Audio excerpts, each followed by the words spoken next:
Nung po minsan, merong isang lalaki, medyo may katandaan na, at gusto po niyang i-upgrade, palitan ang kanyang cellphone dahil dipindot pa rin ang kanyang cellphone. Nakita niya, maganda daw ang mga iPhone. Kaya siya po ay pumunta sa Apple Store. Pinalipat po niya ang kanyang mga contacts dun sa bagong cellphone na kanyang nabili. Pero, nung tinawagan niya yung kanyang kapatid gamit ang bagong cellphone, sinabihan siya, "Bro, subukan mo yung Siri. Kausapin mo lang yung cellphone mo, sasagot yan." Kaya ito pong lalaki, kinuha niya yung kanyang cellphone, kinausap, pinindot, kinausap, sabi, "Siri, gwapo ba ako?" Bigla-bigla sumagot daw ito pong cellphone. Sabi, "Ang pangit mo, ang taba mo, magpakapayat ka." Nabigla po itong lalaki. Sabi niya, "Ba't ganito naman yung Siring ito?" So sinubukan po ulit na kausapin yung cellphone. Sabi, "Siri, anong masarap na pagkain?" Bigla sumagot daw po yung cellphone. Sabi, "Mag-diet ka. Huwag kang kain ng kain. Ang taba-taba mo na." So nabigla po itong lalaki. So sinubukan po for the last time. Kahit na naiinis siya, sabi, "Siri, paano ko ba mapapasaya ang isang babae?" At nagsalita na naman po yung cellphone. Sabi, "Bigay mo yung sweldo mo dun sa babae. Huwag kang masyadong magastos, huwag kang masyadong mabisyo." Galit na galit po itong lalaki. Bumalik dun sa Apple Store. Nirereklamo yung cellphone na kanyang binili. Sabi, "Bakit ganyan naman? Itong Siri na pag kinakausap ko, ang bastos-bastos, ang pangit ng kanyang mga sinasabi sa akin." Tinignan po nitong empleyado, sabi, "Sir, hindi naman po si Siri yung kausap nyo. Denial niyo po yung asawa nyo. Siya yung nagsasalita doon sa cellphone," sabi niya. Di ba mga kapatid, kahit na mahal mo ang isang tao, minsan hindi maiiwasan. Pag nagsalita siya, masasaktan ka. Amen? People will always say negative things to us, even if they love us. But this is the good news. God will always say positive things to us so that we can become better, so that we can become more holier. Kaya nga po, ang hamon sa atin ng paalaala, do not allow people to define you. Only allow God to define you. Kasi pag pinakinggan mo ang sinasabi ng ibang tao, malulungkot ka, mawawalan ka ng gana, mapapasama ka minsan. Pero pag nakinig ka sa sinasabi ng Diyos, mapapabuti ka at dadalhin ka ng Diyos sa higit na kung nasaan ka ngayon sa buhay mo. Tingnan nyo na lang po, bumalik kayo sa banal na kasulatan, sa mga kwento sa Biblia. Si David na lang, ano ang sinasabi ng kanya mga kapatid tungkol sa kanya? Na isa lang siyang shepherd boy, isa lang siyang pastol. Hindi makapaniwala ang kanya mga kapatid na siya'y hinirang, pinili na maging hari ng Israel. Nung nakatapat ni David si Goliath, tinawanan siya. Tinawag siyang tuta, nilait siya. Pero nung nakinig si David sa salita ng Diyos ni Yahweh, ano ang narinig niya? Anong sinasabi ng Diyos tungkol sa kanya? Na isa siyang hari. Tignan nyo na, pagdating sa ibang tao, minamaliit siya. Pero pagdating sa Diyos, napakalaki ng tingin at ng panaginip para sa kanya.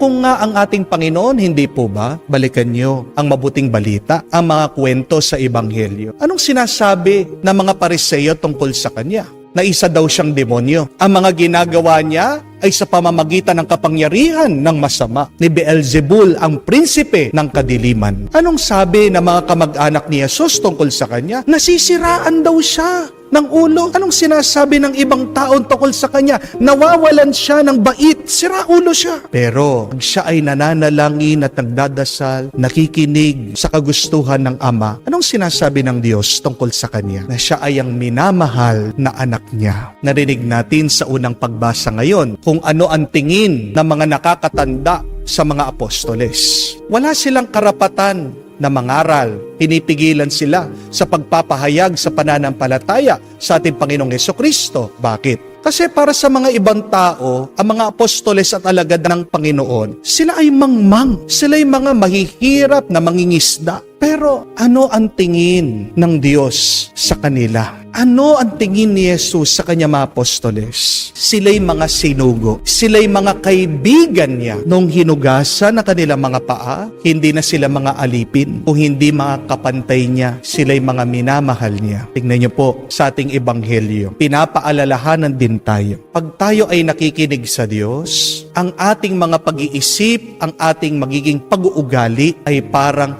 galing sa langit, makalangit. Pero kung nakikinig ka sa salita at kagustuhan ng ibang tao, ikaw ay makalupa, hindi ka makakaangat, hindi mo mahihigitan ang iyong buhay, ang iyong pag-ugali. Kaya nga po, napakagandang paalaala sa atin that when you follow God's vision, you will be limitless. But when you follow people's opinion, you will always be limited. Ano po ang gusto niyo? Limitless or limited? Bakit nakakulong ka? Hindi ka na lumalaki sa iyong buhay. Ito ay marahil baka lagi ka nakikinig sa ibang tao pero nakalimutan mo na makinig sa salita ng Diyos. Sabi po ng mga scientifico na mga nag-aaral, ang mga bubuyog, imposible pong makalipad. Kasi kung pag-aaralan nyo daw po yung itsura, yung korte ng mga bubuyog, bilog, hindi daw po ito designed o nakaulma para sa paglipad. Pero bakit nakakalipad po ang mga bubuyog? Kahit na bilog sila, kahit na sabihin mo, hindi po sila akma sa paglipad. Ito ay dahil pinapahintulutan sila ng Diyos. Buti na lang, hindi nakakaintindi yung mga bubuyog. Hindi po ba? Kasi kung maririnig nila yung sinasabi ng mga scientifico, baka talagang hindi na sila lumipad. Pero bakit nakakalipad ang mga bubuyog kahit na imposible? Kasi nakatanim sa kanilang mismong buhay ang kagustuhan ng Diyos. Dalawa ang ating naririnig sa ating buhay, mga kapatid, ang salita ng ibang tao at ang salita ng Diyos. Madalas, kung pakikinggan mo ang salita ng ibang tao, masisira ang iyong loob. Pero bumalik tayo sa salita ng Diyos. Yan ang mag-i-inspire. Yan ang magbibigay gana sa atin. Yan ang magpapalakas sa atin. Kaya magandang itanong sa atin ngayon, ano ba ang mga opinyon ng ibang tao na palagi kong pinakikinggan? Kaya naman nalulungkot ako at nadidepress minsan. Tinasabihan ka ba? Mahina ka? Narinig mo na ba na wala kang kwenta? Maaaring sinabihan ka na rin na tamad ka. O baka yung mga iba sa tingin pa lang nila, hinuhusgahan ka na pangit ka. O baka naman nasaktan ka na rin na mismo mga kamag-anak mo na nilalait ka, na mahirap ka, na hindi ka aahon sa buhay, na wala kang pag-asa. Ano yung mga salita na narinig natin sa ibang tao? Alisin natin yan at punuin natin ang ating isip at puso sa salita ng Diyos, na ating gabay sa paglalakbay, ang salita ng Diyos na ating liwanag. Pag ang salita ng Diyos, siyang palagi nating pinagmumunihan, tandaan niyo po ito, malayo ang ating mararating. Bakit hindi pa malayo ang iyong narating? Baka dyan ka nagkukulang. So the choice is always yours. God's vision or people's opinion? What do you listen to? What do you choose to put in your mind and in your heart? Do you get disappointed? Minsan ba nararamdaman mo na binibigo ka ng ibang tao? And another important question is, what do you do when you get disappointed? Please, when you get disappointed, look at yourself first. Do not blame others. Pag ang isang tao kumakanta nung On the Wings of Love ni Regine Velasquez, pagkatapos sintonado, sinong may kasalanan? Si Regine, yung karaoke, yung videoke, yung tao na sintonado, siyang may kasalanan. Hindi po ba? Pag ikaw ay nagigitara, sinusubukan mong tugtugin yung kanta ng parokya ni Edgar Harana, sintonado. Sinong sisisihin mo? Si parokya ni Edgar? Yung iba, agad sinasabi, ang pangit ng gitarang ito. Sinong may kasalanan pag hindi natin binubuhay ang isang buhay na kamuka ng kay Kristo? Kasalanan ni Kristo, tinatawag tayong mga Kristiyano, but we do not live our lives like Christ. Maraming mga tao, palagi sinisisi ang Diyos sa mga masasamang nangyayari sa kanilang buhay. Pero hindi man nila makuhang bigyan ng oras at pansin, ano ba yung masama na kanilang ginagawa. When you feel sad, when you feel disappointed, please, stop pointing fingers. Look at yourself first. At makikita natin dito na hindi talaga natin kayang punuin ang ating sarili. Can you truly make yourself happy? Can you make yourself complete? It is impossible. We can only be complete, we can only be happy through God's grace. Yung mga ibang tao may pagkukulang, oo. Pero tandaan mo, pati ikaw din, hindi ka perpekto. Meron ka ding pagkukulang. Kaya wag mo sisisiin na siya, sila. Tignan mo muna yung iyong sarili. Because it is important to remember that if we do not know ourselves, we cannot correct ourselves. You need to know yourself so that you can correct yourself. Bakit marami nagkakamali? Kasi hindi kilala ang sarili. Merong iba dyan, may asawa na, pero buhay pa rin na binata. Di po ba? Nakakalimutan kung sino sila. Amen? Merong mga dyan, nakakalimutan nila, trabahador sila, empleyado sila. Darating sila dun sa kanilang trabaho, late na. Huli na nga na pumasok. Ano yung unang-unang gagawin? Kakain. Hindi pa daw nag-breakfast. Hindi pa nagmerienda. Bakit nagkakaroon ng problema? Hindi kilala ang sarili. Unawain natin ang ating mga sarili. We are not perfect people. Nobody is perfect. Kung maiintindihan mo yon, kung mauunawaan mo yon, ano ang susunod na hakbang? Kailangan mo ang Diyos para gawing kang perpekto.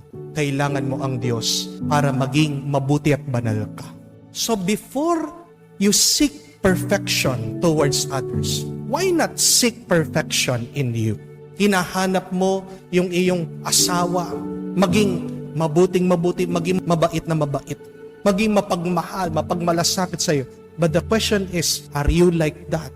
Can you be truly be loving? Can you be truly be kind? Can you be truly be generous? Maybe sometimes, paminsan-minsan, but not all the time. Amen? Kailangan pa rin natin ng Diyos. Kaya bakit tayo nagsisimba? Bakit tayo nananalangin? Bakit tayo nananampalataya? Ito yung dahilan. Because we are not perfect. We also disappoint God. Amen? So please, before you get disappointed towards others, why not be disappointed with you? But after being disappointed, secondly, remember to love. Madalas sa atin, pag disappointed tayo, anong ginagawa natin? Nagagalit. Tapos gagamitin pa natin ang Panginoon. Father, tignan niyo po, si Jesus, di ba? Nagalit din, nagwala sa templo. Tanong ko po sa inyo, ilang beses nagalit ang Panginoon, nagwala? Isang beses lang. Ikaw, ilang beses ka nang nagagalit sa asawa mo? Ilang beses mo na siya pinagsisigawan? Ilang beses mo na minumura yung iyong mga trabahador? Ilang beses ka na nagtatanim ng sakit ng loob sa iba? Yung mga iba,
maaaring hindi nila sinasabi, tahimik na lang, silent treatment, hindi nila pinapansin. But the question is that good and healthy? Ano ang mangyayari pag kinukulong mo, pag tinatago mo? Mapupuno yan. At pag napuno, anong mangyayari? Kasabog yan. Ang Panginoon, paulit-ulit sa kanyang pagtuturo, hindi lang nakikinig ang mga tao sa kanya. Kaya yung kanyang pagwawala, yung kanyang ginawa sa templo, nag-itinaboy, inalis, lininis, itong mga nagninegosyo. Hindi ito galit o hindi pagdidisiplina. At mababasa niyo po sa Biblia that blessed are those who accept being disciplined.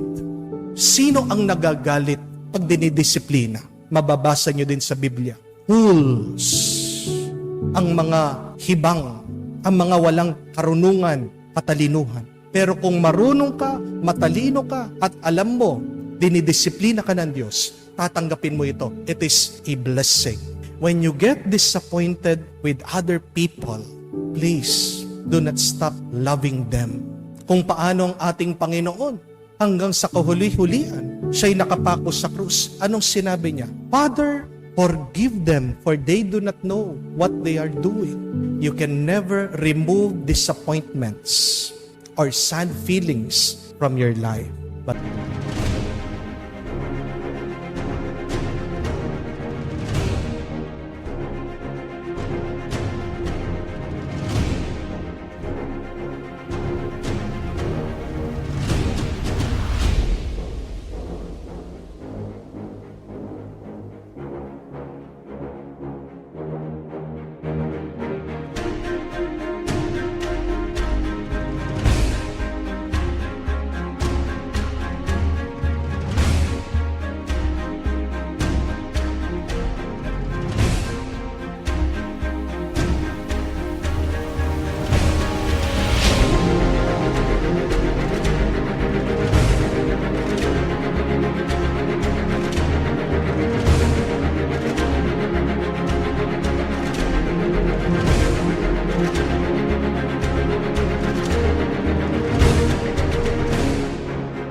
please do not remove also love. As we continue with our life, there will be happy moments. There would be disappointing moments.